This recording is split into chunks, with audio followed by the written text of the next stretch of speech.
Tonight, dear listener, let us lower our voices and step into the quiet of myth. Above us spreads a sky full of stars, ancient and patient, as though listening with us. In this stillness, we begin the tale of Hector and Achilles, not as a clash of blood and bronze, but as a slow weaving of destiny. Picture a single lamp glowing, cicadas humming outside, the sea breeze drifting through. A storyteller lifts their voice, reminding us that this is not merely a war, but the story of pride, love, and fate. Two lives move toward each other. Hector, Prince of Troy, the shield of his city, and Achilles, son of Thetis, half divine, fierce as fire. They were men, yet more than men, caught between God's whims and human frailties. Their meeting was inevitable, their clash unforgettable. But tonight, we begin softly, not rushing to the duel. We pause to notice olive groves in moonlight, the laughter of children in courtyards, the silent gaze of Olympus. We smile at Zeus, always faithful in theory, and sigh with Andromache, whose arms held both joy and sorrow. Even now, across centuries, the tale lingers. On vases, we still see Hector reaching for his child. On faded pages, we still read of Achilles raging like fire. The ancients carved these moments into memory, and we inherit them as lullabies from another age. So rest, dear dreamer. Time here does not march, it flows. Let the stars keep watch. Let the waves hush against unseen shores, and let your breath grow calm. For now, our heroes sleep still in fate's embrace, while you too may drift gently into quiet. Imagine now, gentle dreamer, that we step closer through the mist of time until the towers of Troy rise before us. The walls are high, formidable, hewn from stone and legend alike. They gleam in morning light, catching the shimmer of dawn's first fire, as though kissed by Helios himself. From a distance, they seem eternal, and yet within them beats a city as alive, as fragile as any village or town you might know. Streets wind like ribbons through markets fragrant with spices. Merchants call out in voices that echo against the ramparts, offering figs, olives, honey, and woven cloth dyed in Tyrian purple. The scent of roasted lamb curls upward, mingling with incense wafting from small shrines at every corner. And among these streets walks Hector, prince and protector. Not cloaked in glory, but in duty.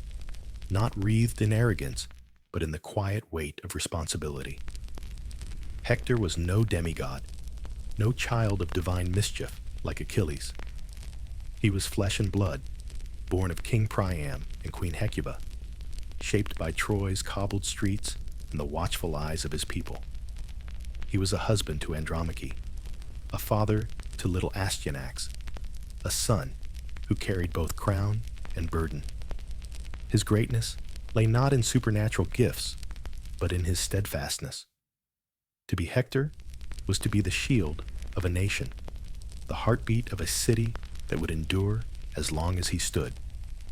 Picture him now, tall, broad-shouldered, his hair dark beneath the crest of his helm.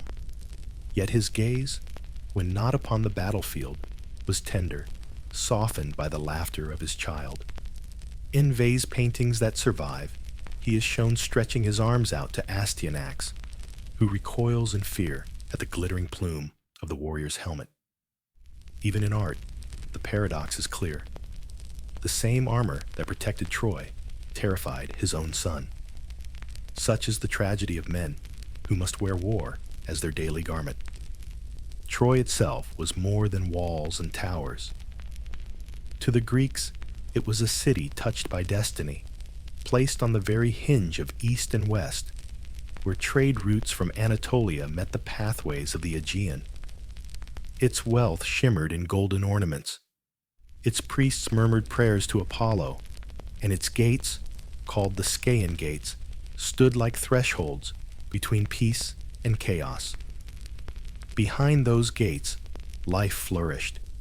Girls carried water from the fountains, boys chased each other with wooden swords, and elders gathered to discuss politics beneath the shade of sycamore trees. Yet over this hum of daily life loomed a constant shadow. For the gods had chosen Troy as their stage, and men as their pawns. To live within those walls was to live with the knowledge that beauty attracts envy, that pride stirs challenge, and that fate, once woven, cannot be unpicked. Still, Hector walked those streets not with dread, but with calm acceptance. To him, war was no abstraction. It was the price of protecting all he loved. He was the eldest son, the one who must stand while others faltered. Priam had many children, 50, some say, though ancient sources love to exaggerate, but none bore the mantle of duty so heavily as Hector. Paris, the younger brother, was charming, beautiful, reckless. But Hector was the spine of the family, the anchor of the city. Pause here, dear listener, and consider the quiet heroism of such a life. Not the glory-seeking charges of Achilles, nor the immortal boasting of gods, but the day-to-day resolve to endure, to lead men who feared death, to comfort wives who feared widowhood, to smile at children who feared the world would crumble. Hector embodied the kind of courage often overlooked, the courage of constancy. On a balmy evening, perhaps, he would sit with Andromache on the palace balcony. The breeze would carry the scent of blooming myrtle. Andromache might whisper her fears. She, who had already lost father, mother, and brothers to the war. And Hector would place his hand gently over hers and say words that poets still remember, that no man escapes fate, that he must fight, and that if he falls, she must endure. These were not romantic words, perhaps, but they were true. Greek tragedians loved Hector because he was a man torn between tenderness and duty. Euripides, centuries later, would paint him as the noble counterpoint to Achilles' fiery rage. Stoic philosophers, too, admired him. Here was a man who embodied arete, virtue through steadfastness, without needing divine tricks or invulnerable skin. If Achilles was a comet, brilliant and destructive, Hector was the steady flame of an oil lamp, flickering in the wind, yet illuminating the night. Let us linger a moment longer inside those walls. The marketplace quiets as evening descends. Torches sputter in iron sconces, smoke curling into the twilight. Women grind barley for tomorrow's bread, and priests chant hymns to Apollo, Troy's divine protector, hoping the god will shield their city from harm. Above them all, the stars return, constant as ever, yet distant, uncaring. How many nights did Hector gaze at those same stars, wondering if the gods laughed at the struggles of men? And so, dear dreamer, as you drift further into stillness, remember this image: a city vibrant with life, guarded by a man who bore both helmet and heart. Troy was not yet in flames, not yet mourning. It was alive, breathing, unaware of how near its end already lay. And Hector, beloved of the people, stood as its watchtower against the coming storm. So let us leave him for now within those walls, the torches glowing, the laughter of his son echoing faintly down the halls. We will return, for destiny will soon call him to the battlefield. But for this moment, you may rest alongside Troy itself, lulled by the hum of its streets, and perhaps you too may slip deeper into dream. Now, dear listener, let us turn from Troy's high walls and gaze across the wine-dark sea.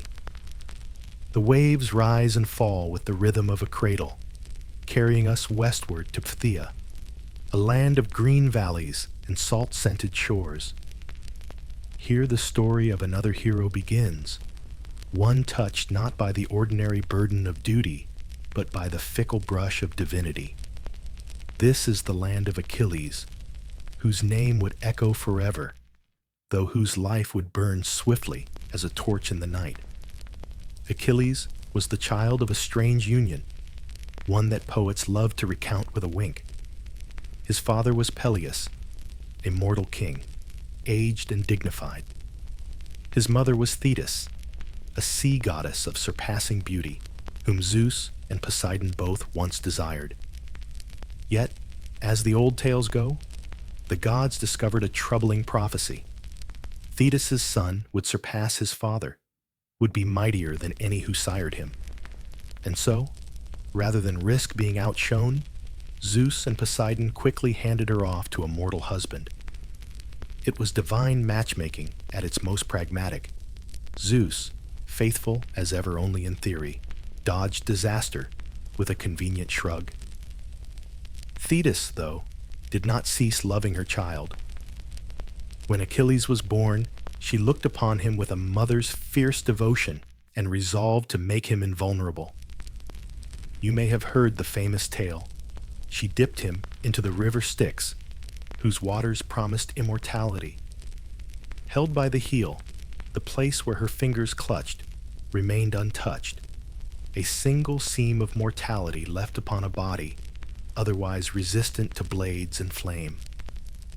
Some ancient poets, in their quieter moments, admitted this detail may have been invented later, a kind of myth within the myth. Yet it lingers, like a whisper in our collective memory. The heel that doomed him. She appeared anyway, slipping in with a smile sharp as a knife, and in her hand she carried a golden apple. Upon it, inscribed in shining letters, were the words, "To the fairest." Ah, dear dreamer, you can already feel the mischief in that gesture. To toss such a prize among goddesses was like tossing a spark into dry grass. The apple rolled across the table, and immediately 3 divine hands reached out. Hera, queen of the gods, regal and imperious.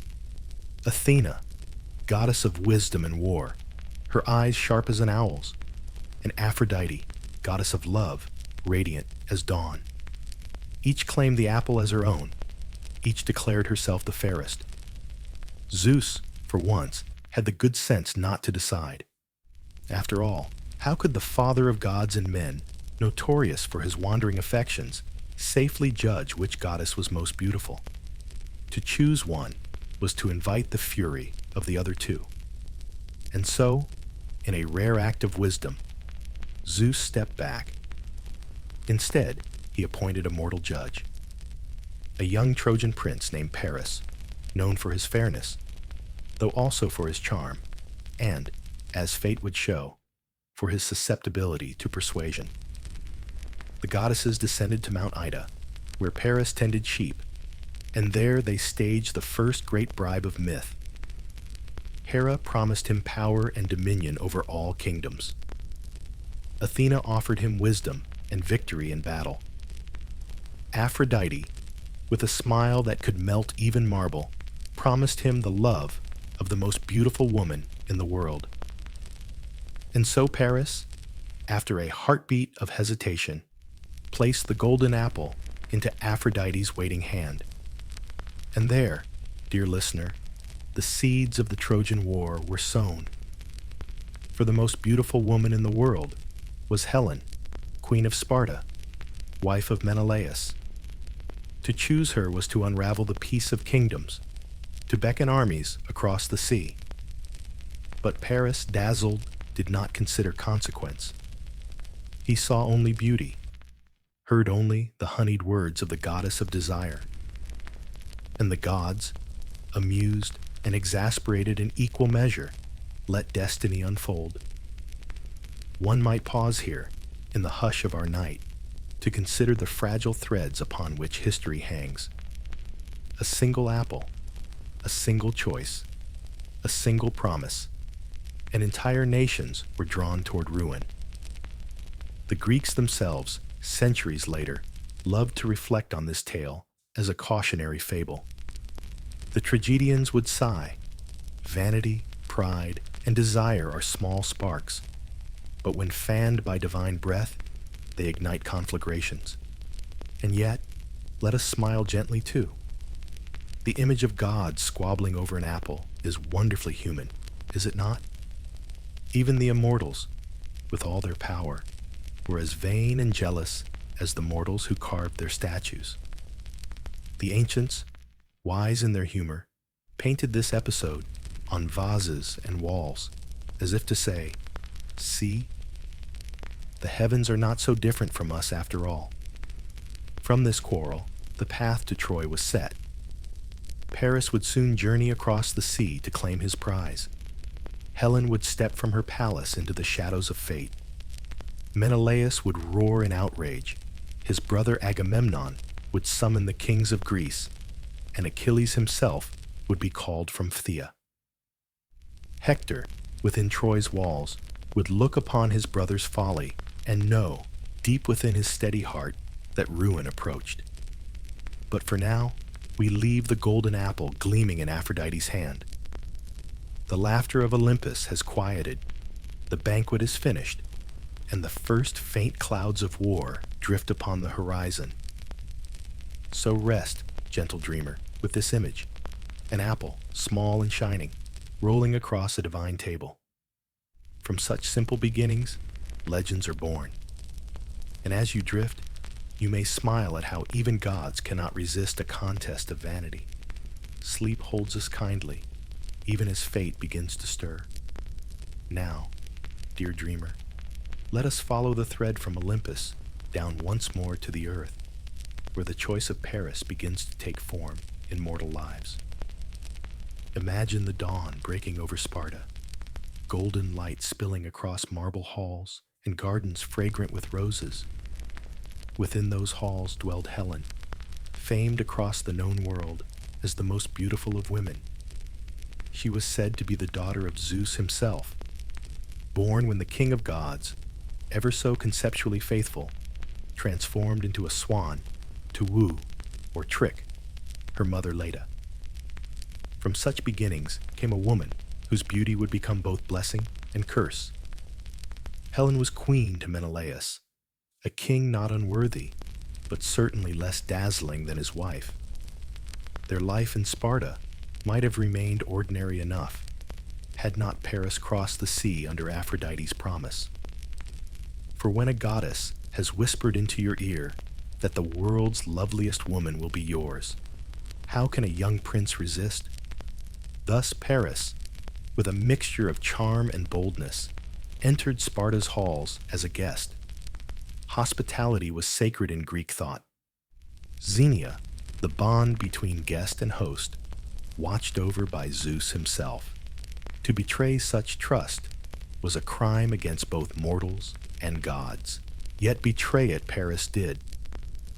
Whether by persuasion, divine enchantment, or Helen's own restless longing, for even legends grant her some agency, she left Sparta by his side. Some stories say she followed willingly, her heart stirred by Paris's beauty. Others claim she was spirited away against her will. Either way, the ships of Troy carried her eastward, and with her went the peace of kingdoms.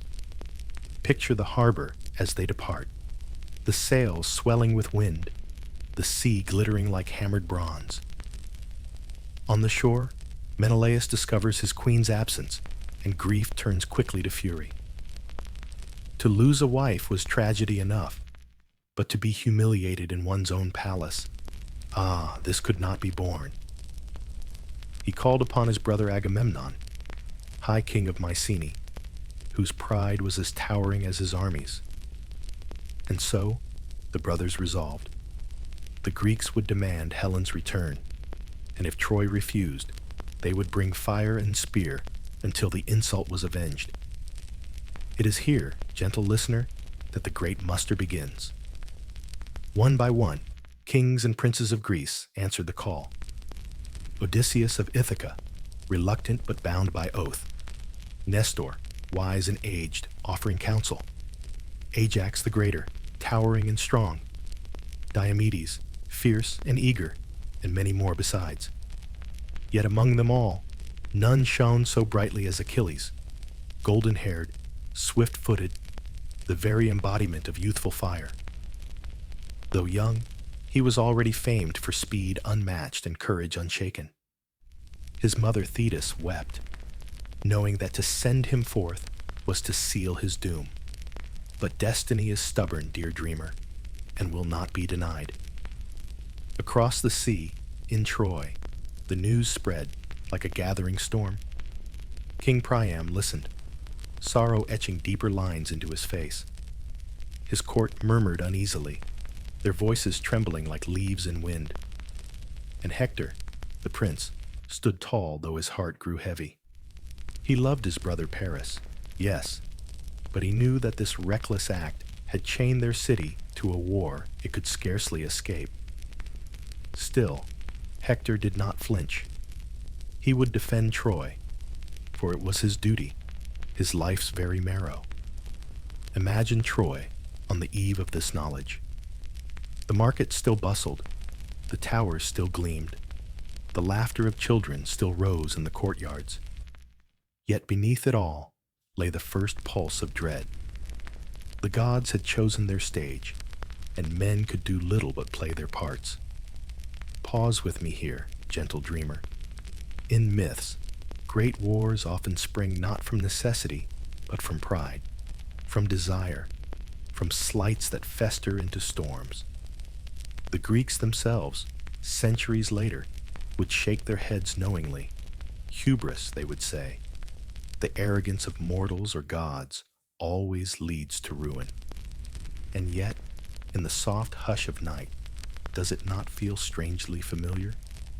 How often in our own lives do quarrels grow from something small, a word, a glance, a moment of jealousy? So too here, an apple, a promise, a voyage, and soon 10 years of blood. The ships of Greece are already stirring in their harbors. The wind gathers, the oars are lifted, the prows point toward Troy. In your mind's eye, see the horizon darkening with sails, as though a flock of ravens spreads across the sea. And in Troy, Hector sharpens his spear, gazes upon his wife and child, and whispers a prayer to Apollo for strength.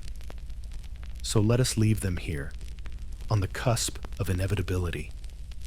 Paris clutching his prize, Helen gazing eastward with eyes full of uncertainty, Menelaus raging in Sparta, Achilles preparing for glory, and Hector standing at Troy's gate, already the shield of his people. The storm has only begun to gather, and its thunder will echo through the ages. For now, rest in the quiet before the tempest. Close your eyes, gentle dreamer, and hear only the lapping of waves, the hush of sails unfurling, and the first distant rumble of war approaching across the sea. Picture now, dear listener, the endless horizon of the Aegean Sea. Dawn creeps across the waters, gilding the waves with a pale, sleepy light. The gulls circle overhead, their cries sharp against the hush of morning. And upon this vast expanse, sails begin to appear, white, black, crimson, stretching so far that the very sea seems clothed in cloth. This was the great armada of the Achaeans, the Greeks, answering Agamemnon's call. 1,000 ships, some say, though poets are known to exaggerate. Still, whether hundreds or thousands, the sight must have been a thunderclap of destiny. On each deck, men murmured prayers to their gods, tightened the straps of leather armor, and clutched spears polished until they gleamed like starlight. The smell of salt and tar mingled with sweat and anticipation. The creak of oars, the snap of rigging, the rhythmic chants of rowers, all rose together in a steady pulse, a heartbeat driving the fleet ever eastward. If you listen closely in your imagination, you may hear it still, the steady, hypnotic rhythm of oars slicing through water, carrying warriors toward glory or death. Among these ships, one carried a man already half legend. Achilles stood at the prow of his vessel, his hair catching the wind like molten gold. Beside him, always near, was Patroclus, his companion, his other self. Achilles' eyes were fixed not on the sea, but on the horizon, where Troy waited unseen, like a secret beneath the sun. His heart, restless, surged with the thrill of coming battle. He had chosen the short, glorious life. And now, every stroke of the oars carried him toward the immortality of song. Elsewhere in the fleet, Agamemnon, stern and proud, moved among his men like a commander born to rule. Odysseus, clever-eyed, whispered strategies, already plotting twists of mind to match the twists of fate. Ajax, broad as a tower, leaned on his great shield, silent and immovable. Nestor, white-haired and wise, offered counsel, his voice like the steady flow of an old river. Each man bore his own hopes, his own fears, yet together they formed a tide of iron and resolve.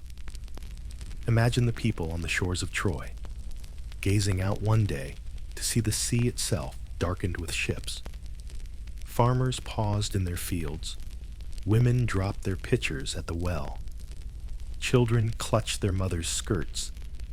The horizon itself had transformed into a wall of sails, an omen of years of sorrow yet to come. The air must have felt heavier that day, as though even Apollo's golden light could not warm away the dread. Troy, however, was no fragile village. Its walls soared, said to be the work of gods themselves. Its towers bristled with archers, its gates with spearmen. Hector and the Trojan warriors stood ready, bronzed and steadfast, the spirit of the city gathered in their eyes. Priam, the old king, gathered his council, weighing words heavy with consequence. And Paris, foolish and fair, stood unrepentant, Helen at his side, her beauty a flame around which moths of war now circled. There is a curious calm before such storms, dear dreamer. Imagine the night before the first clash. The Greeks camped on the shore, their fires dotting the beach like fallen stars. The sea sighed against the sand, indifferent, eternal. Warriors lay upon their cloaks, staring upward at constellations familiar yet distant, wondering if they would live to see those stars again. Some sang songs of home, others sharpened blades with trembling hands. Even Achilles, for all his fiery confidence, may have felt a pang, remembering his father Peleus, remembering the face of Thetis, his mother, shimmering in the sea foam. And in Troy, the same stars looked down.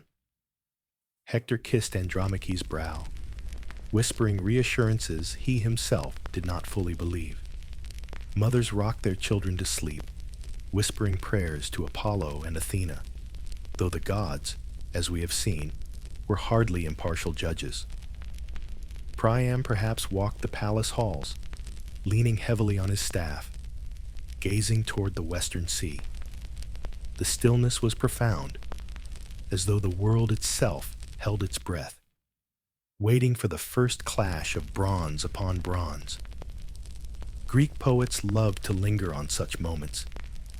They knew that battles are not merely explosions of violence, but the culmination of long silences, of slow gathering storms. The weight of anticipation is its own kind of suffering. The ancients even coined a word for it, Deinos, a dread that is both terrible and awe-inspiring. It was this Deinos that hung over both camps as dawn crept nearer. And so, gentle dreamer, let us pause here too, in that hush before the storm. Hear only the surf rolling in, the crackle of campfires, the distant howl of a wolf beyond the plain. The men will rise soon, will lift their shields, will charge with spears flashing, but not yet. For now, it is still night, and you may rest with them in that fragile calm, knowing that when the sun rises, history itself will shudder awake. The dawn comes, gentle dreamer, and with it the first cry of battle. Imagine the sun spilling across the plain before Troy, turning the grass and dust into a shimmer of gold. The Scaean gates groan open, and out march the Trojan warriors, their spears glinting like a forest of light. From the beach, the Greeks rise from their camps, shields slung over shoulders, helmets catching fire in the morning glow. And in the space between city and sea, the first clash of spears begins. The noise is not like music. It is harsher, a rhythm of iron on iron, a chorus of shouts and screams. Shields strike shields, swords scrape against bronze, arrows whistle through the air. Dust rises in clouds, mingling with sweat and the metallic tang of blood. Yet amid this chaos, two names begin to stand out: Hector and Achilles. Though they do not yet meet, their presences shine across the battlefield like twin stars destined to collide. Hector moves with the steadiness of duty. He rallies men with calm words, his presence alone enough to turn wavering lines into steadfast walls. To his soldiers, he is not simply a prince, but the embodiment of Troy's endurance. Picture him striding through the dust, his spear steady, his gaze unwavering, his voice firm yet reassuring. He does not fight for himself, but for the city that beats behind him, the towers, the temples, the laughter of his child. Achilles, meanwhile, is fire unbound. Swift-footed, he darts across the plain, his spear flashing, his movements almost too fast for the eye. Where Hector is the shield, Achilles is the sword, cutting through ranks with terrible grace. Even in these first encounters, he seems less man than force of nature, a storm given flesh. His companions, the Myrmidons, fight like wolves at his side, their black armor gleaming, their war cries fierce. The first duels of the war unfold like small plays within the greater drama. A Trojan champion steps forth, boasting his lineage, and a Greek warrior answers. Sometimes the combat is swift. A spear finds its mark, a shield fails. Sometimes it drags on, the fighters circling, thrusting, parrying, until exhaustion tips the balance. The poets love to name each man, even those forgotten by history, as if to remind us that every life lost was a story cut short. Euphorbus, slain by Menelaus. Protesilaus, first Greek to fall upon Trojan soil. Each name, a whisper carried through centuries. Yet it is not only men who watch. From the heights of Olympus, the gods lean forward like theatergoers, each favoring their chosen side. Hera and Athena, long hostile to Troy, whisper encouragement into the ears of Greek warriors. Aphrodite, smiling and radiant, shields Paris from certain death when Menelaus nearly strikes him down. Apollo, with his golden bow, guides Trojan arrows and breathes courage into Hector's heart. Even Zeus, the great balancer of fate, cannot resist tilting the scales now and then. In these early days, neither side claims final victory. The Greeks push forward, only to be driven back by Trojan resolve. The Trojans surge, only to falter against the stubborn shields of their foes. It is as if the battlefield itself cannot yet decide whose destiny is stronger. The war stretches, not into weeks or months, but into years. 10 long years, dear listener, during which the plain before Troy becomes a graveyard of hopes. Pause with me here. Think of the patience of the ancients, who told this tale not as a swift skirmish, but as a decade-long siege. To them, endurance was as much a part of heroism as courage. To hold a city for 10 years, to camp upon foreign shores for 10 years, this was suffering beyond measure. And yet, How often do we find ourselves in long struggles of our own, drawn-out battles of heart or mind? Perhaps in this way, the story of Troy is not so distant from us. Still, through all this, two figures remain like opposing pillars. Hector, steady as the city's heartbeat, and Achilles, restless as fire on the sea. They have not yet crossed spears, but the threads of fate tug them ever closer.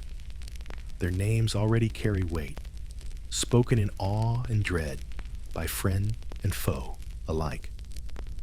The stage is set, the actors are moving, and the gods themselves are restless in their seats. So let us leave the field for tonight, with the dust still rising, the cries of warriors still echoing, and the sun slipping westward behind Troy's towers. Rest in the knowledge that this war is vast, and yet, at its heart, it will come down to two men, bound by destiny. Sleep now, gentle dreamer, as the first clash of spears fades into silence, and know that tomorrow, the quarrels of pride will fan the flames higher still. The war had settled into its rhythm, dear listener, a grim drumbeat that seemed endless. Advance, retreat, loss, and fleeting victory. But soon, another kind of conflict arose, not upon the battlefield, but within the Greek camp itself. For even armies can be undone not by enemy spears, but by wounded pride. And at the center of this quarrel stood Agamemnon, high king of the Achaeans, and Achilles, brightest flame among his warriors. It began, as so many quarrels do, with insult. Agamemnon had offended Apollo by dishonoring one of the god's priests, and in punishment, Apollo loosed plague upon the Greek host.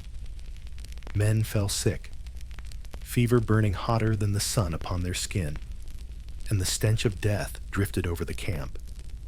To appease the god, Agamemnon was forced to return the girl he had claimed as a prize of war. But, swollen with pride, he refused to endure the loss quietly. Instead, he declared he would take another prize to show that no king, no matter how mighty, could stand above him. And so, in a moment that would echo across the ages, Agamemnon took Briseis, the captive woman granted to Achilles. To Agamemnon, she was little more than a token, a symbol of power. But to Achilles, the insult cut deep. Not only the taking of a woman he cherished, but the stripping of his honor, his dignity, his standing before the men. Honor, in the Greek world, was not mere vanity. It was the very measure of one's existence. To lose it was to be less than a man, less than alive. Picture Achilles now, standing before Agamemnon, his chest heaving, his hand clutching the hilt of his sword. In that instant, he nearly killed the high king of the Greeks. Only the sudden hand of Athena, unseen to all but him, stayed his wrath. She whispered calm into his ear, though calm was never Achilles' gift. With trembling restraint, he lowered his blade, but his voice blazed with fury. "I will not fight," he declared. "Without me, let the Greeks see how they fare." And so, Achilles withdrew to his tent, his myrmidons with him, his ships idle at the shore. He would not raise his spear again, not until the Greeks learned how dearly they relied upon him. And thus, the greatest warrior of the Achaeans sat in silence, nursing his rage, while the tide of war began to tilt. Imagine the battlefield without him, the Greeks faltering, their lines breaking, their champions overwhelmed. Hector surged forward, leading the Trojans like a river in flood. Where once the Greeks had pressed the city, now they found themselves driven back to their very ships. The air filled with Trojan war cries, with the whistling of arrows guided by Apollo's unseen hand. The gods, ever delighted by strife, leaned close to watch the drama unfold. For Achilles, The days stretched in bitterness. He sat by the shore, gazing at the waves, hearing the sea whisper with his mother Thetis's voice. She came to him often, shimmering from the foam, her heart aching for her son. Yet even her gentle counsel could not soothe his fury. Pride, once wounded, is a wound slow to heal. Achilles brooded, his heart smoldering, as if the sea itself could not cool the fire in his chest. Pause here, dear dreamer. This moment is one of the Iliad's most human truths, that often the fiercest battles are not with swords, but with pride, with insult, with the bruises of the heart. How many quarrels in our own lives linger not because of great harm, but because of words spoken, slights endured, honors denied. Achilles, though near immortal in strength, was utterly mortal in pride, and so he sulked, like any of us might, though his sulking would shape the fate of nations. In Troy, the people rejoiced. Hector walked the walls with new confidence, his men cheering his name. Paris, ever reckless, preened in the glow of victory, while Priam prayed that the gods might keep fortune on their side. And Helen, standing upon the tower, looked down with eyes that carried both sorrow and wonder. She had become the cause of this storm, yet even she could not turn its course. Still, the war ground on. Bronze against bronze, dust rising in choking clouds, the cries of men filling the plain. And all the while, in his tent by the shore, Achilles waited. He did not know that soon, grief far deeper than wounded pride would call him forth again, and that the name Hector would burn upon his heart like fire. For now, gentle dreamer, let us leave him in that tent. The surf murmuring outside, the shadows long within. He sits with his lyre, strumming soft notes, songs of home, songs of Patroclus, songs of all he has lost and all he refuses to give. Rest here with him a while, in the lull of music and the sound of the sea. The storm will return soon enough. The field belongs to Hector now, dear dreamer. With Achilles withdrawn in anger, the Greeks falter, and the Prince of Troy rises like a steady flame against the night. Picture him striding across the plain, bronze armor glinting beneath the sun, plume of horsehair swaying like a banner of resolve. Where Achilles was a storm, sudden and merciless, Hector is constancy itself, measured, enduring, reliable as the beat of a drum. His soldiers see him and stand firmer. His presence is their shield, his voice their anchor. For Hector does not fight for glory alone. His every step is weighed down with love, for Andromache, for their infant son, for his aged parents, for the countless faces of Troy. Each spear he lifts is lifted for them. And so, though the Greeks bring with them heroes innumerable, though their ships blacken the shore like a forest of masts, Hector meets them head-on, unwavering. The clash intensifies. Ajax the Greater strides forward like a mountain, his shield vast as a door. Menelaus, still burning with the shame of Helen's loss, lunges with desperate fury. Diomedes, fierce and unrelenting, cuts through lines with Apollo's favor, withdrawn from him, only reluctantly. Yet again and again, Hector meets them, drives them back, holds the line. The Trojans rally, pressing the Greeks toward the sea, until the very ships creak under the press of war. In those moments, one might wonder, gentle listener, what Hector thought. Did he believe the gods truly favored him? Did he think Troy might yet stand forever, that his child might grow to manhood beneath those towering walls? Or did he know, deep in his heart, that fate was not so kind? The poets never agree. Some say he was hopeful, others that he bore a quiet certainty of doom. Perhaps both are true. Hope and doom so often walk hand in hand. Meanwhile, The gods themselves bicker above. Apollo, golden-haired, guides Hector's spear. Athena whispers courage into Greek ears. Hera fumes at the thought of Trojan success. Zeus, ever indecisive, allows the scales to wobble precariously.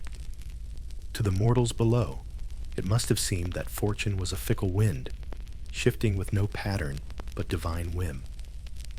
Yet always, Hector endures. Within Troy's walls, he is more than a warrior. He is a son who eases his mother's fears, a husband who holds his wife close when night falls, a father who lifts his child into the air with laughter. Andromache, ever fearful, begs him to stay within the walls, to command from safety. She has already lost so much. Her parents, her brothers, all gone to the war. You are my father, my mother, my brother, and my husband, she whispers. If you fall, everything falls. But Hector shakes his head gently. No man can escape fate, he tells her. To shirk his duty would be a dishonor greater than death. If he must fall, he will fall before the gates, shield raised, name unforgotten. And so he dons his helmet once more. In one of the Iliad's most tender scenes, Astyanax, their little boy, recoils in fear from the horsehair plume of his father's helm. Hector laughs softly, removes the helmet, and kisses his child. For a moment, warrior and father blur, and all of Troy breathes as one family. Pause with me here, gentle dreamer. This is why Hector remains beloved even millennia later. He was not invulnerable, nor fueled by divine rage. He was mortal, and it was precisely in his mortality that his greatness lay. To face certain doom, not for self, but for others, this is a kind of heroism that glows softly, steadily, like the ember that refuses to die. Back on the battlefield, that ember burns fiercely. Hector surges forward, scattering the Greeks, pressing them back to their ships. The wooden hulls groan as warriors lean against them in desperation. Fires are lit, threatening to consume the vessels and trap the Greeks forever on Trojan soil. Panic ripples through the Achaean camp. They cry out for Achilles, for the firebrand who has abandoned them. But Achilles, sulking in his tent, does not stir. And so, Hector reigns. His name is on every tongue, his spear in every clash. He is the shield of Troy, the breaker of Greek lines, the steady hand that holds back the tide. And within the city, the people rejoice, believing perhaps that the war might yet be theirs to win. But you and I, dear listener, know better. We know how fragile such triumphs are in the hands of gods who play with fate like children with dice. We know that even as Hector stands tall, a shadow approaches, swift-footed, golden-haired, inexorable. For now, however, let us leave him in this moment of victory, his city singing his name, his heart lifted high, his spear bright against the sun. So rest with Hector tonight, dreamer. Let his steadiness soothe you, his quiet strength remind you that courage is often simply standing firm. Tomorrow will bring sorrow, but tonight, Troy still breathes, and its prince still stands unbroken. The tide of battle slows for a moment, gentle dreamer, and we find ourselves not in the dust of the plain, but within the shelter of Troy's towering walls. The clang of bronze fades, replaced by the hush of courtyards, the murmur of fountains, and the flicker of torches in narrow streets. Here, life still breathes, fragile, fleeting, but present. And in this breathing city, Hector returns for a moment of stillness to the embrace of his family. Picture the palace balcony at dusk. The sun has slipped low, spilling copper light across the rooftops. The air is warm, scented with fig trees and smoke from hearth fires. Andromache waits there, her veil drawn back, her eyes both loving and heavy with fear. In her arms is little Astyanax, whose curls gleam like polished bronze. The child gurgles, reaching up toward the fading sky, innocent of the storm that gathers around him. When Hector enters, his armor still dusted with battle, Andromache rises quickly, relief flooding her face. She clutches his hands, searches his eyes, as if to reassure herself he is whole. Yet she doesn't hide her fear. She speaks plainly, as the poets tell it. All her family has been cut down by Achilles, her father, her brothers. She has only Hector left. "You are my life," she says softly. "If you fall, everything falls." And here Hector, noble yet resolute, gives an answer that still rings with tragic beauty. He admits he shares her fear. He does not wish to leave her a widow, nor his son an orphan. Yet no man escapes fate, not even princes. If he must fall, he would rather fall defending the walls of Troy than shrink away in shame. He cannot choose safety when honor and duty demand otherwise. The scene lingers on the child, Astyanax. Hector bends to lift him into his arms, balancing shield and spear to cradle his son. But when he lowers his crested helmet toward the boy, the great horsehair plume frightens the child, who bursts into tears and buries his face in his mother's gown. Hector laughs softly, removing the helmet, setting it gently on the ground.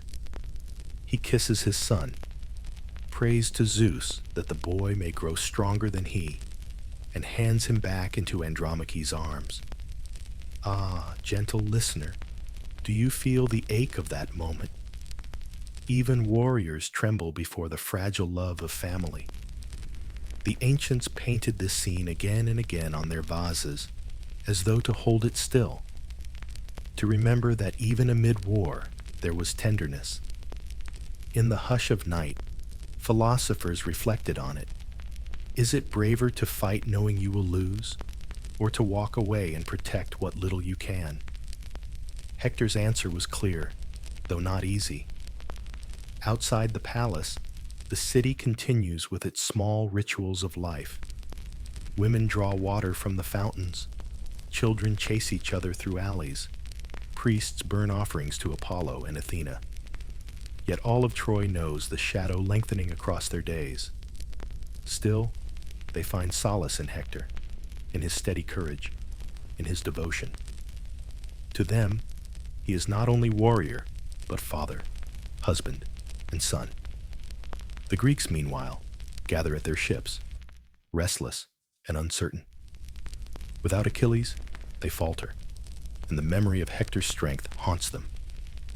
Fires burn low, and voices mutter in uneasy counsels.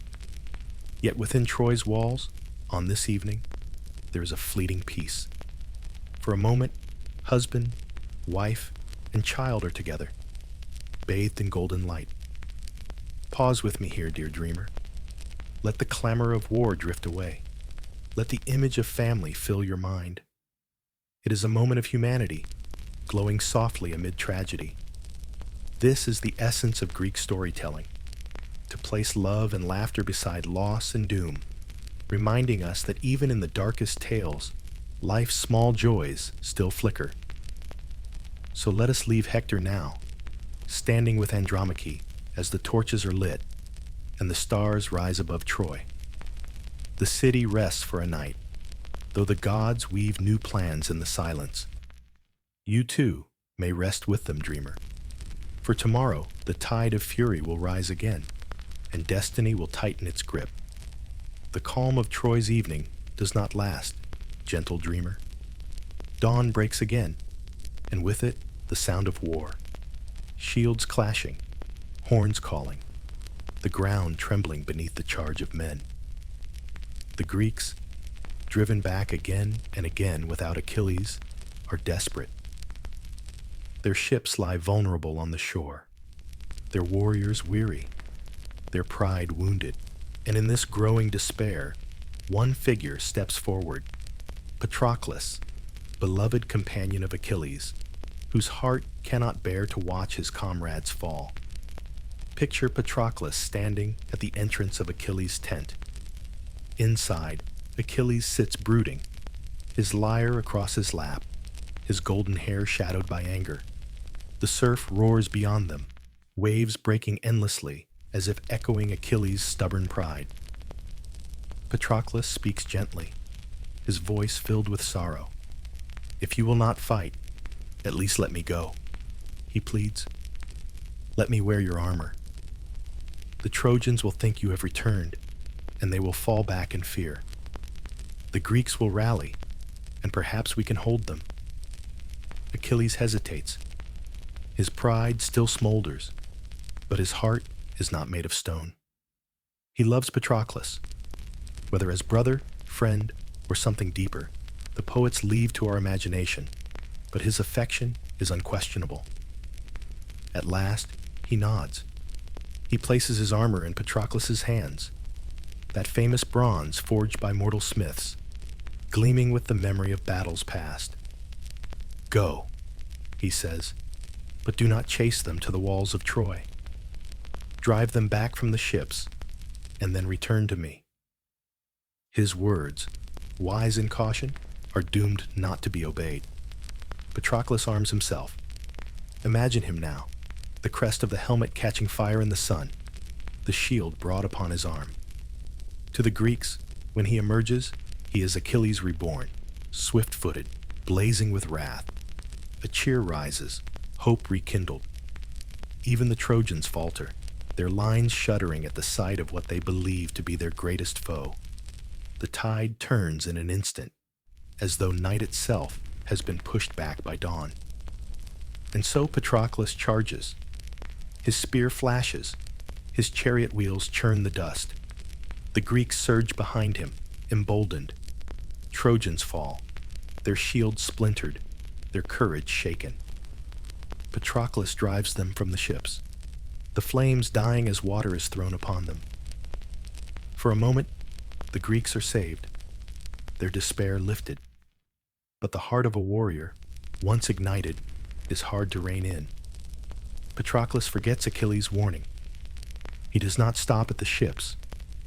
He drives the Trojans further, back across the plain, back toward the very gates of Troy. The dust rises in choking clouds as he presses forward, intoxicated by victory, by the roar of men who believe Achilles himself fights among them. Here, the gods take notice. Apollo, protector of Troy, watches with displeasure. He sees the mortal who dares to press too close, who dares to rattle the very gates. 3 times Patroclus mounts an assault, and 3 times Apollo strikes him back, unseen, with the flat of his hand, dazing him, sapping his strength. Finally, the god casts a shimmering mist across Patroclus's eyes. His limbs grow heavy, his vision blurs.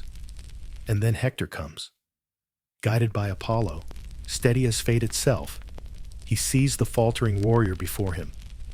Believing he faces Achilles, he does not hesitate. He thrusts his spear, and it strikes true. Patroclus falls, the dust rising around him like smoke. With his last breath, he gasps a prophecy.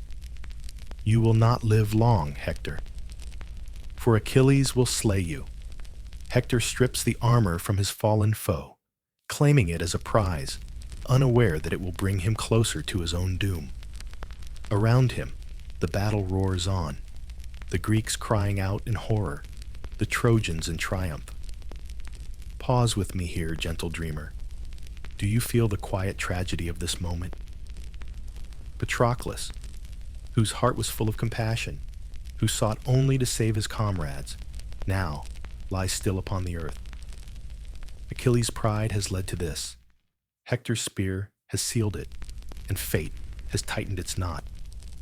The Greeks believed they saw Achilles in shining bronze, but it was only Patroclus, and now he is gone. Far away, in his tent, Achilles will soon hear the news. His wrath will ignite like wildfire, unstoppable, consuming all in its path. The gods themselves will tremble at its fury. But for this moment, let us linger with Patroclus, lying quiet in the dust, his breath stilled, his prophecy hanging in the air. Rest here, dreamer, in the hush that follows. The plain is filled with cries, but in your mind there is only silence. The silence of a life cut short, the silence before grief erupts. Sleep may carry you gently now, even as fate sharpens its blade for what comes next. The dust still swirls, dear dreamer, around the body of Patroclus. The plain is heavy with noise, shouts of triumph from Trojans, cries of despair from Greeks. Yet within this chaos, one figure stands taller than the rest. Hector, Prince of Troy, his chest heaving, his spear stained, his heart filled with a fleeting sense of victory. For he believes, in this moment, that he has slain Achilles himself. Imagine the scene. The bronze armor glinting on Patroclus's fallen body, the plume of the great helmet lying in the dust. It is no wonder Hector thought he had triumphed over the greatest of the Greeks. He strips the armor swiftly, claiming it as a prize, lifting it before his men as a token of hope. The Trojans roar, their confidence swelling.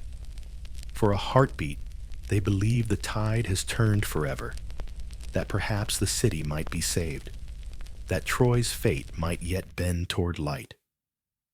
But how fragile are mortal hopes beneath the weight of prophecy. Patroclus, though dying, had spoken words Hector could not ignore. "You will not live long," he gasped, "for Achilles will slay you." And those words hang in the air like smoke, curling around Hector's mind. Did he believe them? Or did he push them aside, clinging to his moment of triumph? The poets never say, yet we, listening now, know the truth. Prophecy in Greek tales is not suggestion, but certainty. Meanwhile, the Greeks fight desperately to recover Patroclus's body. Ajax, massive as a fortress wall, strides forward to shield the corpse. Menelaus, driven by loyalty and grief, pushes back the Trojans, his spear flashing in defense. Again and again, Hector and his men charge, seeking to drag the body away. And again the Greeks resist. It becomes not just a battle, but a tug of war over the fallen companion of Achilles. Bronze clashes, dust chokes the air, men fall in heaps, but the struggle rages on. And high above, the gods look down. Apollo, satisfied that his chosen city still breathes, watches Hector with favor.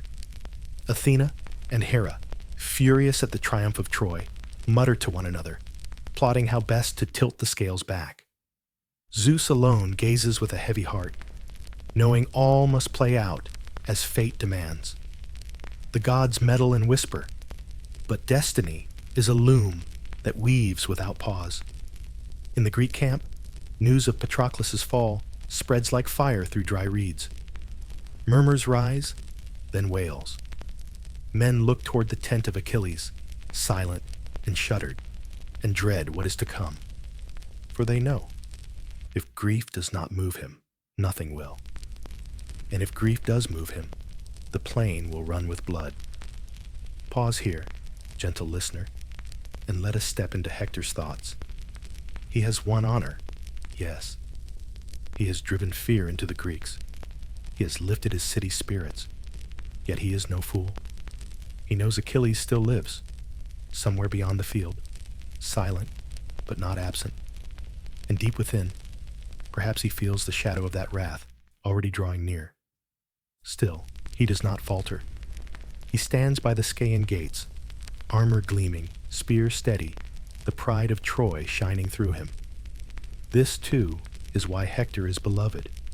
He is not blind to fear, not deaf to prophecy, but he chooses to fight anyway, to bear the weight of his city even as it presses him toward doom.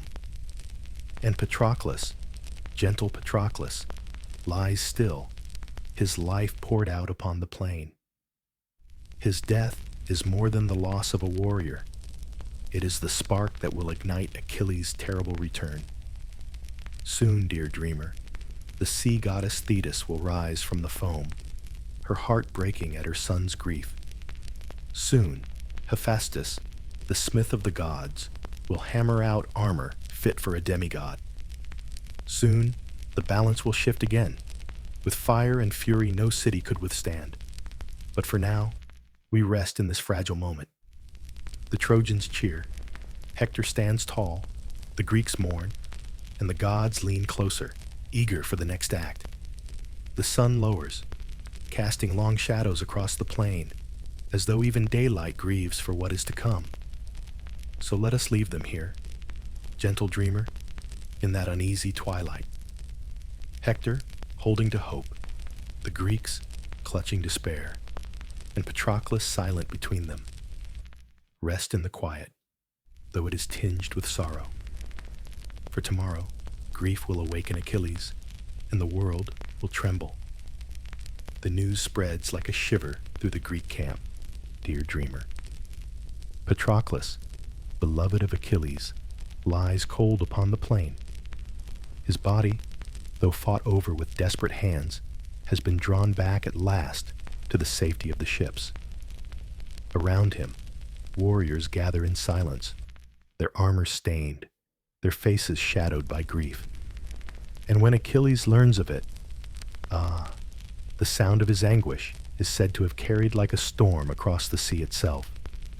Picture him now, swift-footed Achilles, not striding in rage, but collapsing in sorrow. He falls to the ground, his hands clawing at the dust, pouring it over his golden hair until he gleams no longer, but lies dull as the earth. He beats his chest. He cries out like a wounded beast. The Myrmidons, his loyal men, stand helpless, their fierce leader undone by grief. And beyond them, the sea begins to stir, for his cries reach even into the depths. From the foam rises Thetis, his mother, silver-footed goddess of the sea. She comes at once to her son, for she has heard his pain, and her heart is pierced by it. She gathers him in her arms, as she did when he was a boy, though he is grown now, and fierce, and she weeps to see his tears. He tells her of Patroclus, of the insult that kept him from the battlefield, of the cruel fate that has taken his dearest companion. His words are broken, but his meaning is clear. Without Patroclus, the world has no light for him. Thetis, sorrowful, whispers the truth he already knows. His fate is bound to Troy. If he goes back to battle, he will avenge Patroclus, but his own death will follow soon after. Achilles listens, but his grief has hardened into something unmovable. He does not hesitate. "Let me die at once," he says, "since I could not save him. I will not live if Hector still walks beneath the sun." Ah, gentle dreamer, imagine the stillness that follows those words. For Achilles, the choice is made. Glory, doom, vengeance, all entwined now, inseparable. Thetis, knowing she cannot turn him, promises instead to bring him new armor, greater than any forged by mortal hands. She rises, shimmering, and goes to the forge of Hephaestus, the smith of the gods, whose hammer rings against bronze like thunder. Meanwhile, Achilles prepares himself. He walks along the shore, his eyes hollow with sorrow, his heart blazing with fury. The waves crash at his feet, the gulls cry overhead, but he hears only the silence left by Patroclus. In his chest burns a fire that no water can quench. The other Greeks watch him with a mixture of fear and awe. They have longed for his return, but now that he rises, they see something more than mortal. Rage, grief, destiny, they cling to him like armor. Pause with me here, gentle listener. In the Iliad, this moment is among the most powerful, the transformation of grief into wrath. Achilles, who sulked in pride, who withdrew over insult, is now consumed by something deeper. Pride is personal. Grief is universal. Every listener, every reader, across centuries, has felt this turn in their own heart. To lose a beloved and to burn with helplessness. This is a pain older than war, older even than story. Thetis returns, bearing the gift of Hephaestus. Armor unlike any other. Imagine the shield, vast and shining, its surface alive with scenes of the world itself. Cities at peace, cities at war, farmers in their fields, dancers at their festivals, stars wheeling across the sky. The shield is more than protection. It is the cosmos, a reminder that life continues even amid death. The helmet gleams like fire. The breastplate glows as though the forge's flame still clings to it. Achilles takes them up, and for the first time since Patroclus' fall, his eyes burn with purpose. The Myrmidons gather around him, their hearts pounding with renewed courage. They see not only their commander, but a figure half divine, wrapped in the brilliance of gods. And the Greeks, who had despaired, look upon Achilles and feel hope surge like a tide. They know he will not rest until Hector lies in the dust. But the gods, too, stir uneasily. They know what this return means. Hera leans forward eagerly. Athena smiles with grim approval, but Zeus shakes his head, for he knows the cost. Achilles' wrath will blaze brighter than any star, but like a star, it will also fall, consumed by its own brilliance. So let us leave him now, newly armored, standing before his men, the surf roaring at his back, the shield of the cosmos upon his arm. His grief has become fury.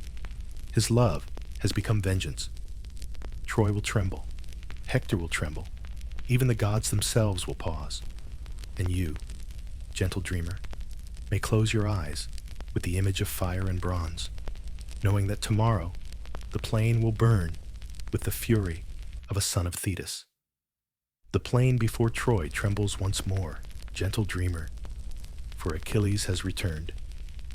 No longer sulking in his tent, no longer silent beside the waves. He strides now into battle, clad in the armor wrought by Hephaestus, blazing like a new sun upon the earth. The Greeks, who had bent beneath despair, rise with him, their voices lifting in a roar that echoes across the shore. The Trojans, seeing him from afar, feel their hearts quake, for they know this is no ordinary man, but wrath itself made flesh. Picture Achilles as he charges. His spear gleams. His shield reflects the very cosmos. His helmet burns with a fire like dawn. The Myrmidons surge behind him, black-armored and fierce, their war cries slicing through the air. Dust billows under their feet, and the plain resounds with thunder as if the earth itself fears their coming. The Trojans rally to Hector, their prince, but even he feels the shift. Apollo himself had guided Hector's spear to strike down Patroclus, but now the gods begin to draw back, wary of the storm they have unleashed. Hera and Athena, delighted by Achilles' fury, breathe courage into the Greeks. Apollo, grieving for his favored Trojans, retreats into shadow, and Zeus, watching with furrowed brow, sighs, for he knows the end is drawing near. The clash is terrible. Achilles cuts through Trojan ranks as a scythe through ripe wheat. No man can stand before him. His spear finds hearts, his sword splits shields, his very presence drives warriors to flight. The Scamander River, swollen with the blood of the fallen, rises against him in fury, as though nature itself recoils from such slaughter. Imagine the river god rising in foaming waves, trying to drown the unquenchable hero. Yet even he cannot stop Achilles, who slashes through the flood until the waters retreat. The Trojans cry out, pressing back toward their walls. Hector rallies them again and again, his voice steady, his arm unshaken. But for every man he saves, Achilles fells 10. The plain becomes a furnace of grief, smoke and dust mingling with the scent of death. Poets tell us Achilles' rage was so fierce that his eyes seemed to blaze, and his voice carried like a lion's roar. And yet, dear dreamer, within that fury lies sorrow. Each blow he strikes is for Patroclus, each enemy fall in a whisper of vengeance. He does not fight for glory now, though glory comes to him unbidden, but for love lost, for grief that sears deeper than any wound. Even as he stands invincible, he is already half broken, for he knows his own death follows soon behind. His wrath is his offering, his sacrifice, his farewell. Pause here and let us reflect. Achilles embodies something the Greeks knew well, that rage can be both strength and ruin. To be consumed by it is to burn brightly, but also briefly. His wrath saves the Greeks, yes, but it also devours his soul, leaving nothing but vengeance. The Iliad, though filled with battles, is not truly about war. It is about the human heart, its pride, its grief, its terrible beauty. The Trojans flee toward their gates, their lines shattered, their hope dwindling. Among them runs Hector, still steadfast, though he knows Achilles comes for him. Already the prophecy of Patroclus's dying words beats in his ears. He has slain a beloved, and now he must face the avenger. The city watches from its walls, Priam clasping his hands in prayer, Andromache clutching her child, Helen gazing with sorrow that knows no end. The sun lowers, casting long shadows across the plain. Achilles stands triumphant among the fallen, his armor glowing, his breath heaving, his heart still aflame. He raises his eyes toward the Scaean gates, where Hector waits. The world seems to hold its breath. For all the countless warriors, for all the gods and kings, the war has narrowed to 2 names alone. And so, dear listener, let us leave the field with this image.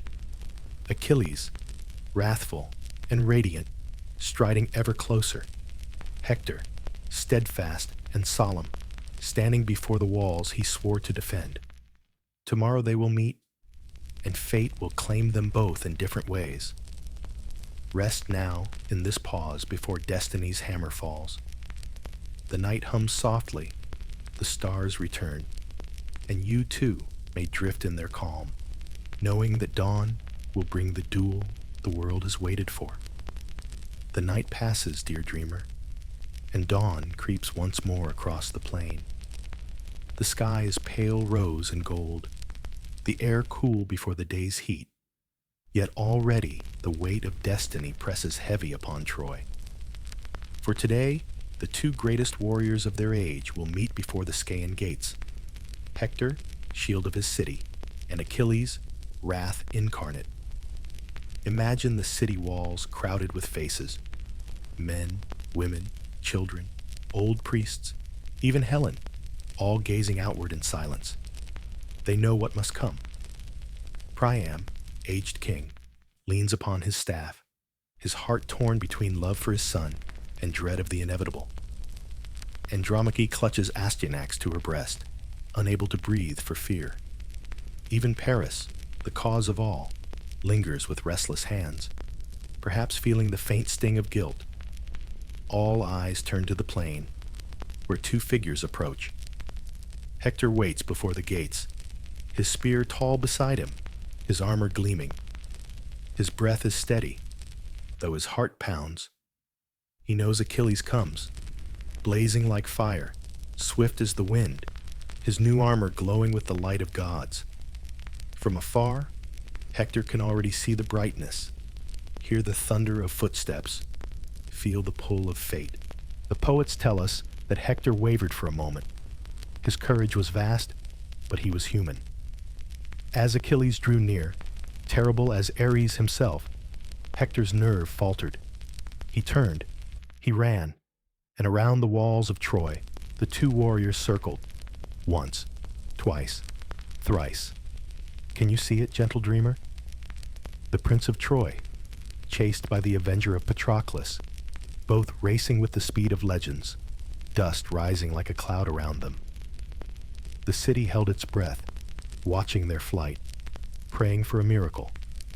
But no man outruns fate. At last, Athena, ever cunning, appeared to Hector in disguise, whispering courage, tricking him into standing his ground. He halted, turned, and faced Achilles, his chest heaving, his spear ready. His eyes were clear now, no longer fearful, but resigned. He would meet his destiny as a warrior, not as prey. The two closed the distance. Achilles, his voice like a storm, hurled insults, swearing vengeance for Patroclus. Hector, calm and proud, answered that he would not fall without a fight. He even offered a pact. Whichever of them should fall, the victor would return the body to its people for proper rites. But Achilles, consumed by wrath, refused. He vowed to leave Hector's body for dogs and birds, mercy forgotten in the blaze of vengeance. The duel began. Spears flew, shields rang, dust swirled. Hector cast his spear first. It struck Achilles' shield but glanced away. He turned for another weapon, but none remained. And Achilles, swift-footed, closed in. Guided by Athena, his spear found the one mortal place, the gap in Hector's armor at his throat. The point pierced flesh, and the Prince of Troy fell. The plain fell silent for a heartbeat. Hector, gasping, spoke his last words. He begged Achilles to return his body to Troy, for the sake of his parents, his wife, his child. Achilles, his face hard, refused, though Hector prophesied even then, "You too will die soon, Achilles, slain beneath the walls of Troy." And with that, Hector's breath fled, and the shield of Troy lay still. Pause with me here, gentle dreamer. This moment is the heart of the Iliad, the collision of pride, grief, and fate. Hector, noble and mortal, falls not because he lacked courage, but because destiny demanded it. Achilles, triumphant yet hollow, gains vengeance but loses something deeper. His humanity dims beneath wrath. The Greeks who later told this tale wept for Hector, even as they praised Achilles. For who among us has not loved and lost, has not stood firm though doom loomed? And so Achilles stands over the body, triumphant, radiant, terrible. The Trojans upon the walls cry out in grief, their wails piercing the sky. Priam tears his robes, Andromache swoons with despair. Helen turns her face away in sorrow. The city trembles, for its greatest defender is gone, and the doom of Troy draws nearer. But Achilles, deaf to mourning, does not stop. His wrath is not satisfied with victory. He ties Hector's body to his chariot, mounts his steeds, and drags the fallen prince through the dust around the walls of Troy.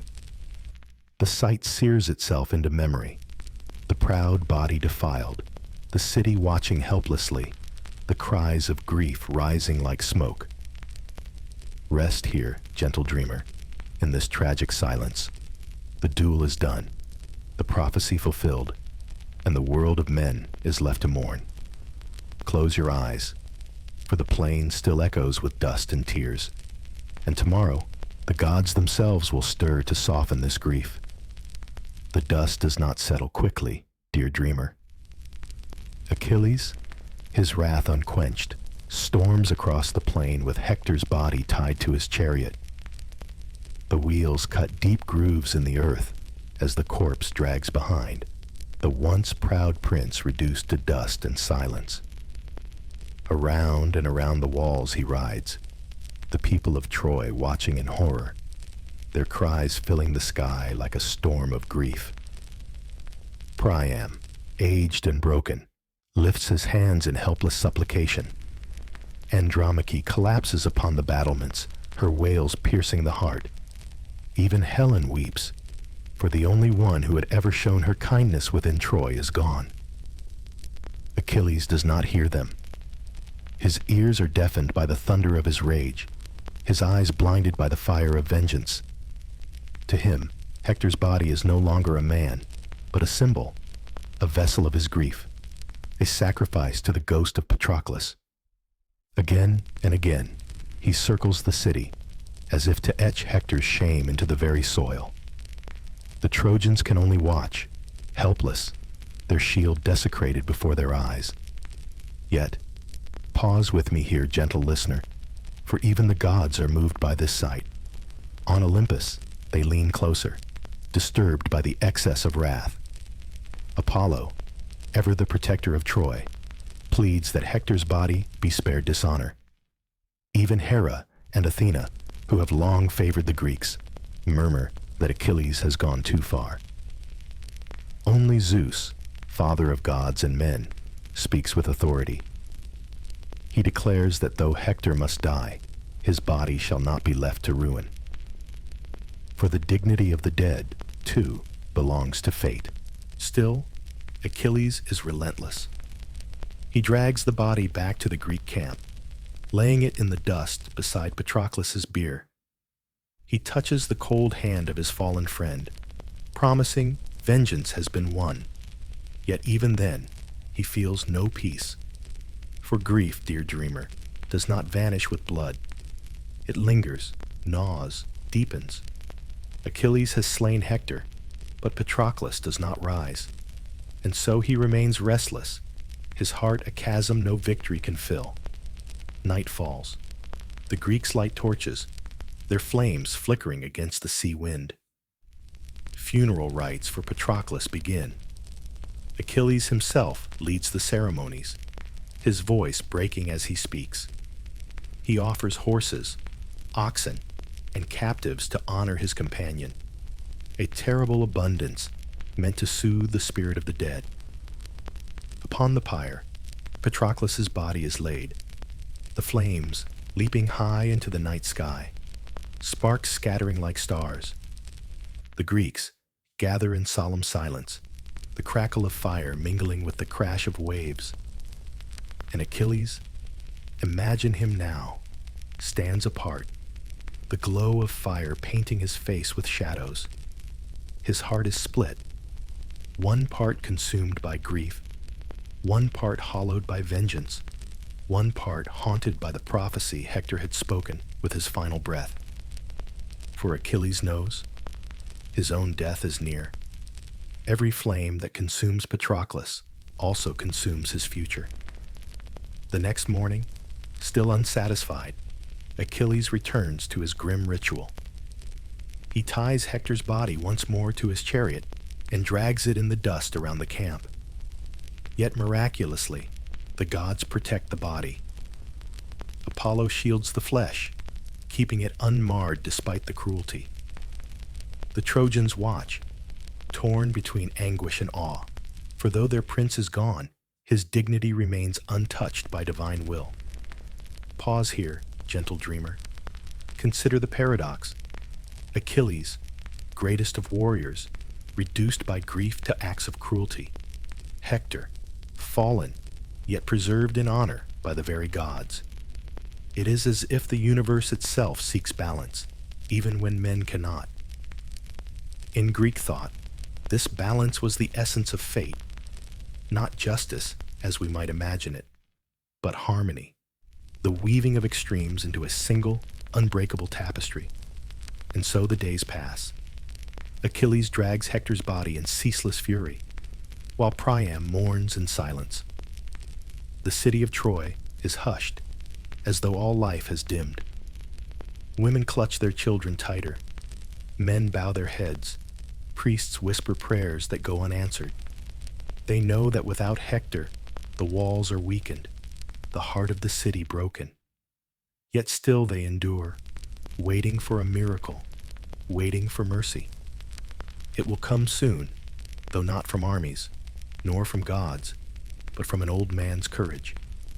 For Priam, grief-stricken father, will rise from despair and walk into the very camp of his enemy to beg for his son's body. But for tonight, let us rest in the silence after fire. The flames of Patroclus's pyre still glow in memory. The sea still murmurs against the shore, and Achilles, restless as ever, paces through the night. Sleep gently now, dear listener, knowing that sorrow softens even the hardest hearts in time. The wheel of fate continues its slow, inexorable turn, and tomorrow it will bring us to one of the most tender scenes in all of ancient song. The days pass, gentle dreamer, yet Achilles' fury does not cool. Each dawn he wakes with grief still raw upon his heart, and each dusk he drags Hector's body once more around the camp, the chariot wheels grinding deep ruts into the earth. To the Greeks, it is a display of vengeance fulfilled, yet to the Trojans upon their walls, it is a torment, a daily wound, salt poured into sorrow. But the gods, who see further than men, begin to murmur among themselves. Even Hera, who has long despised Troy, sighs that Achilles has gone too far. Apollo, grieving for Hector, shields the body with invisible hands, keeping the flesh unmarred despite the dust and stones. Day after day, though Achilles seeks to defile it, Hector's body remains whole, preserved by divine will. The people of Troy, gazing from their towers, marvel in both anguish and awe. Their prince lies lifeless, yet he shines with dignity still. Achilles, however, does not notice, or will not. His grief is a fire that blinds him.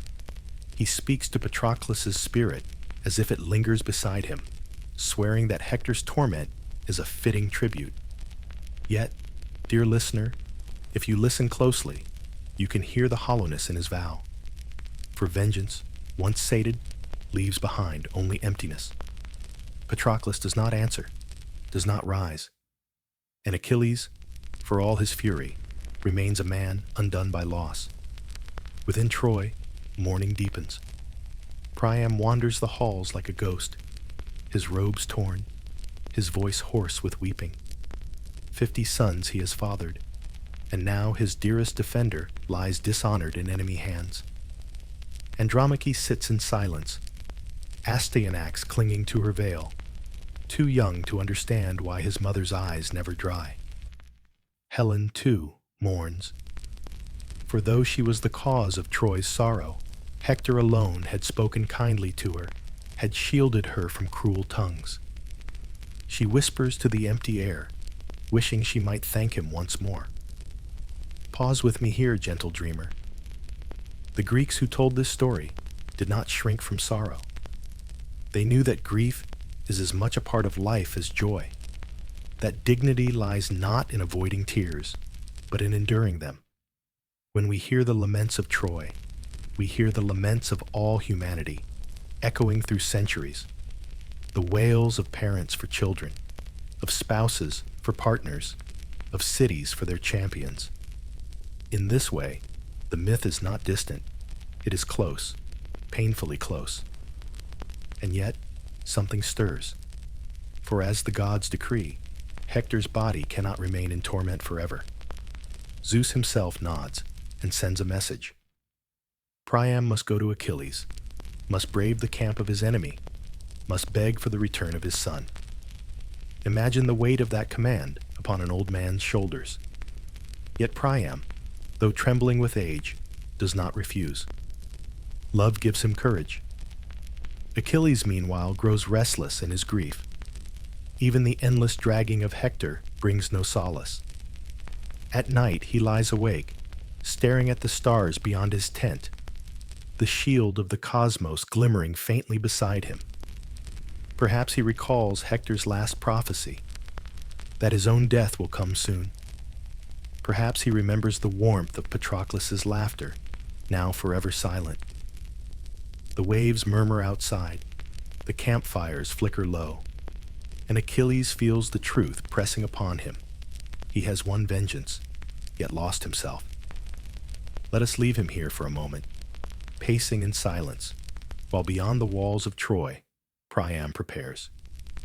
Soon the king will journey alone into the enemy camp, guided by Hermes, unseen.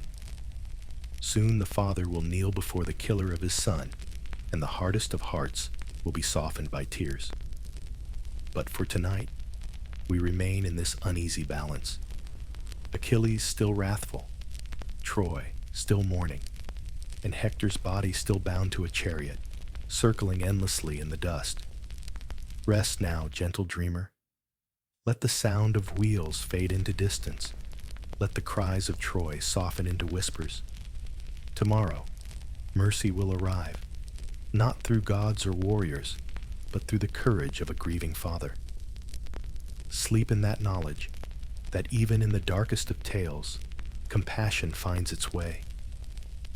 Night falls gently, dear dreamer, wrapping the plains of Troy in shadows. The campfires of the Greeks burn low, their warriors weary, their voices hushed. And within the city, the laments of Troy echo still. Mothers clutching children, wives pressing veils against their faces, old men rocking in sorrow. Yet among them, one figure stirs with a resolve that glows brighter than despair. King Priam, aged father of Hector, will do what no other dares. He will walk into the enemy's camp and beg for the body of his son. Imagine him in his chamber, the torches flickering against marble walls. His counselors plead with him not to go. His daughters weep, begging him to remain. But Priam's face, lined with age, is set with grief and courage. I must go, he says, for no father should see his son dishonored, dragged in dust. I will look into Achilles' eyes and ask, as one man to another, for pity. The gods, too, prepare the way. Zeus, moved by Priam's sorrow, summons Hermes, fleet-footed messenger, to guide the old king through the night unseen. Cloaked in divine stillness, Priam leaves the city. He rides a humble chariot, carrying gifts, robes woven with gold, cups of silver, treasures meant to ransom his beloved son. The gates close behind him.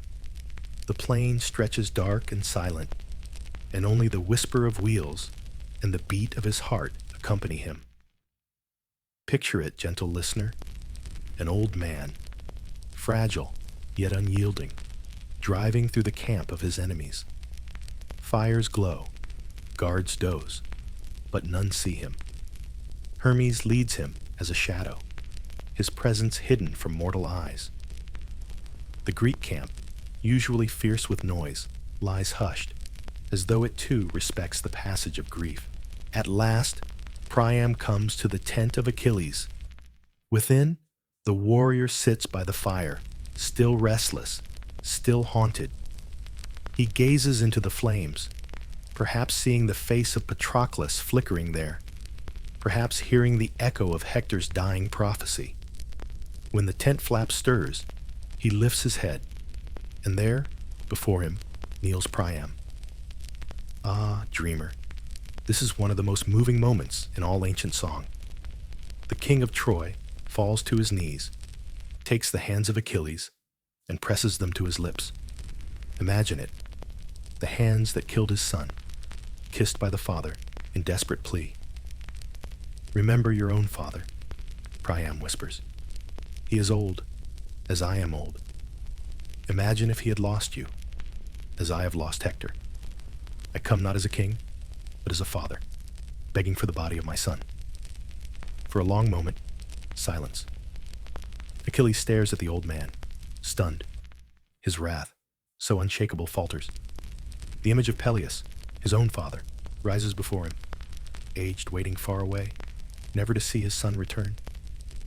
The weight of grief presses on Achilles anew, not only for Patroclus, not only for Hector, but for himself, for all fathers and sons bound by fate. Tears well in his eyes. He lifts Priam gently from the ground, and together they weep. Pause with me here, gentle listener. Do you hear it? The hush of compassion blooming even amid carnage. Two men, enemies by war, united by love and loss. The Greeks who first heard this tale must have felt their hearts soften too, for here was proof that even in the fiercest wrath, humanity endures. The philosophers later would call it eleos, pity, compassion, the noblest of virtues. Achilles speaks at last. Take him, he says. Take Hector home. Let him be mourned as he deserves. For I too know sorrow, and I too must bow to fate.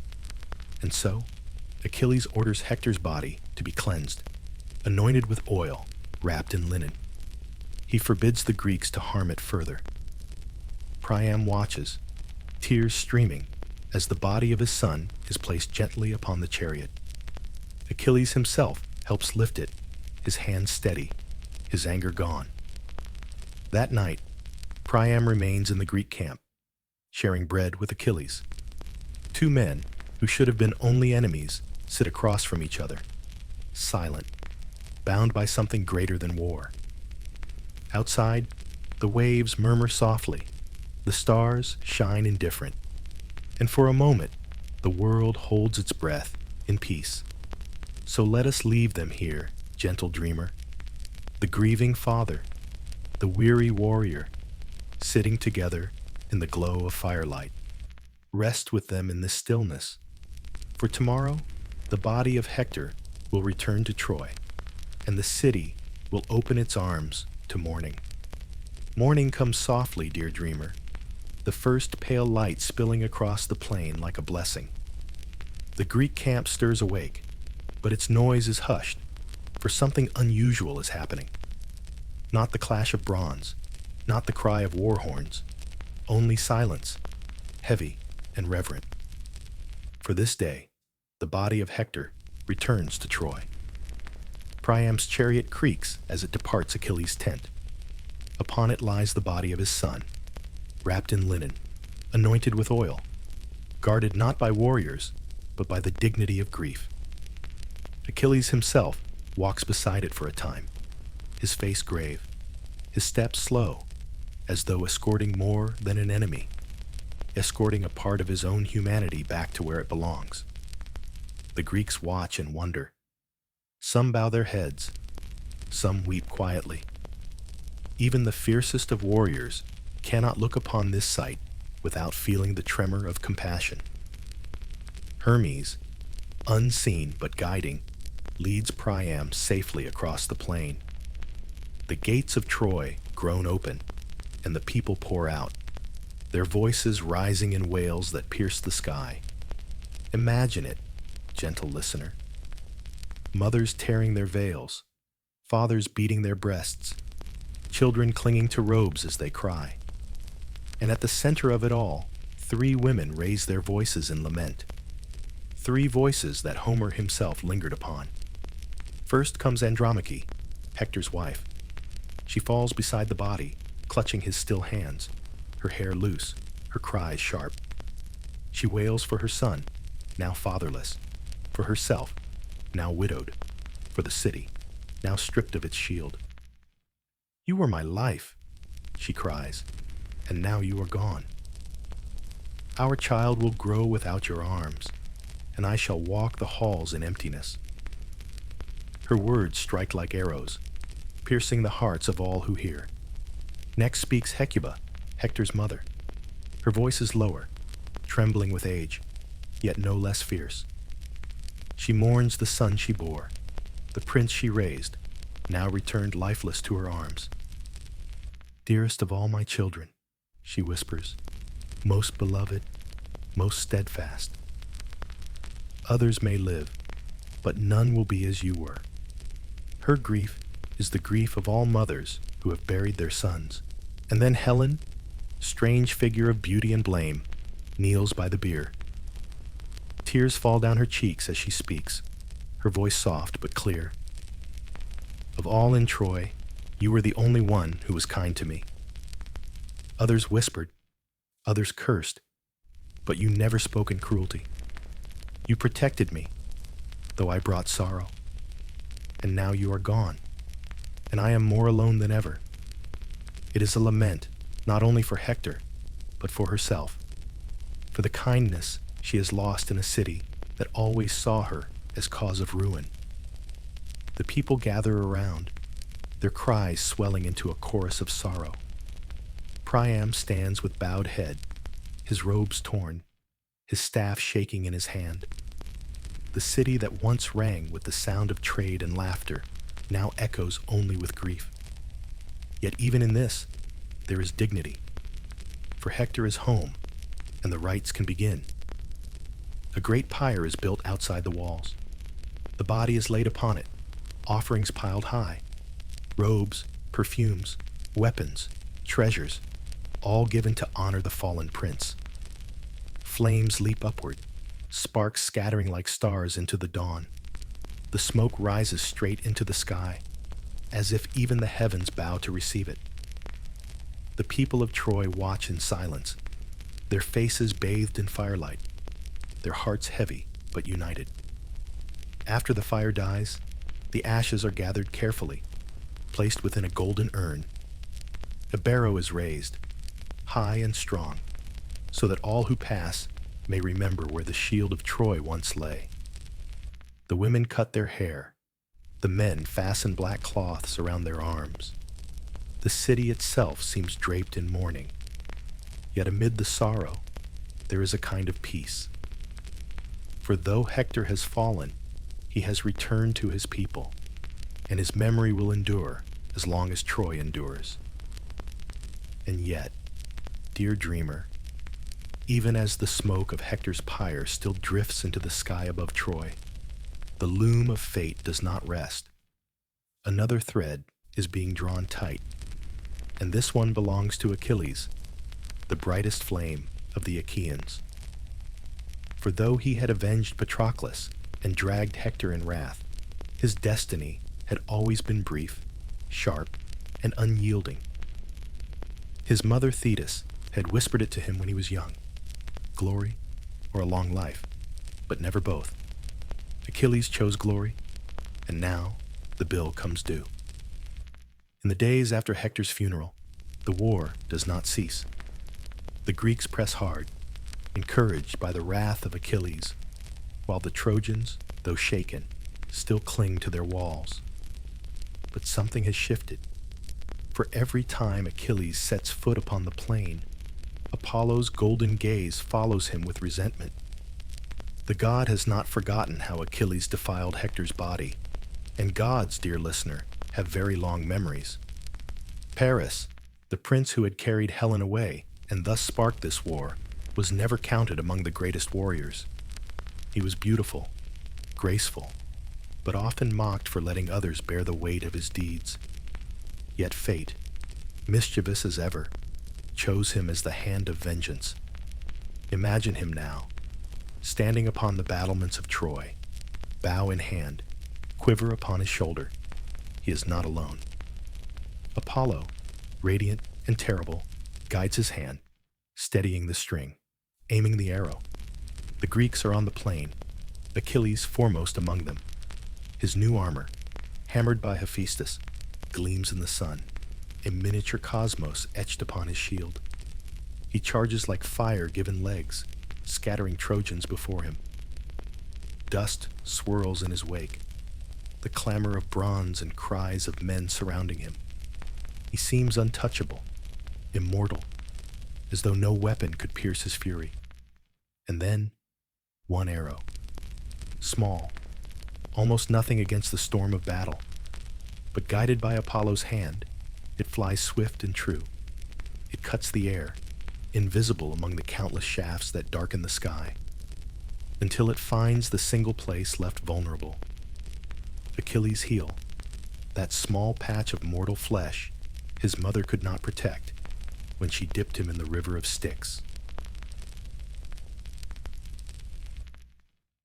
The arrow strikes. Achilles stumbles. His cry splits the din, high and terrible. His shield slips from his grasp, crashing against the earth. His spear falls from his hand, embedding itself uselessly in the dust. For the first time since his birth, Achilles feels weakness flood his body. The Greeks rush to him, horror etched on their faces.